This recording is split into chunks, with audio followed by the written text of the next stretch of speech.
Our first type of game is what's called a Meeple Placement game. A Meeple Placement game is where you have a game piece or an avatar that you might move around a board or place your avatar around different characters or items on the board. Typically, in this type of game, your goal is to gain resources or currency to use to get closer to your objective. Some popular examples of Meeple Placement games include Settlers of Catan or King Domino. Science and social studies fit really well with the Meeple Placement type of game.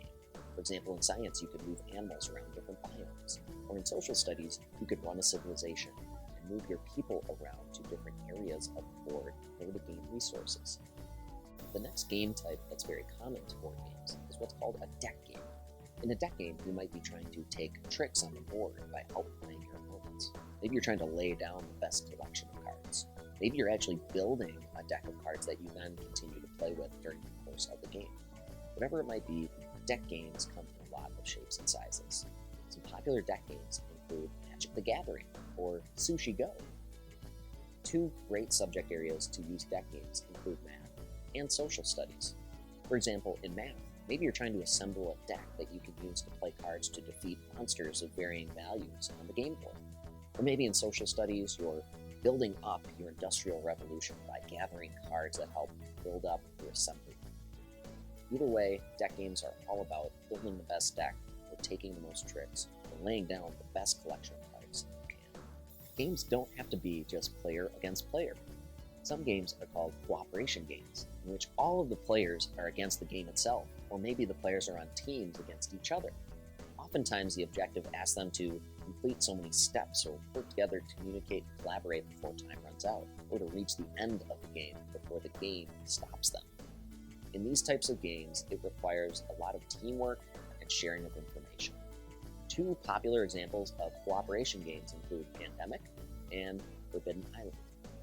Two subject areas that work really well for cooperation games include science and language arts. In science, students can be working together to take elements and match them together to create compounds before time runs out.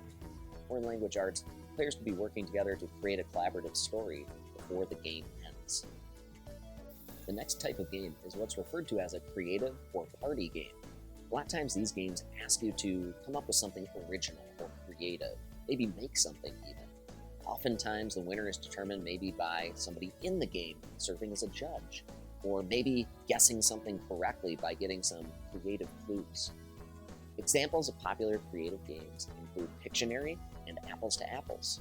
Two great subject areas for this type of game include language arts and science.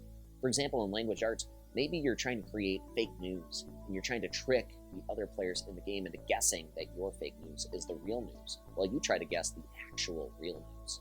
In social studies or science, maybe this includes trying to represent a term or an idea by making it out of clay, or drawing it, or using word association with your fellow teammates. One of the first games that you maybe learned how to play as a child was a roll and do game.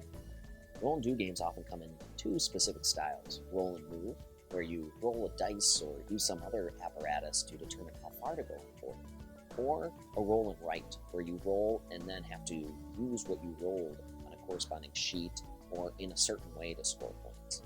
A popular example of the roll and move would be Monopoly. An example of a roll and write would be Yahtzee.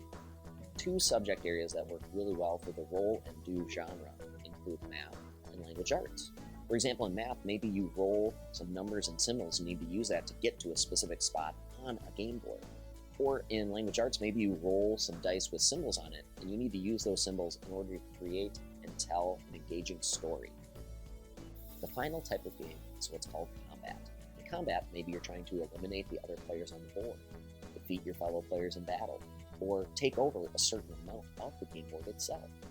Some popular examples of the combat genre include the Pokemon trading card game, or Risk.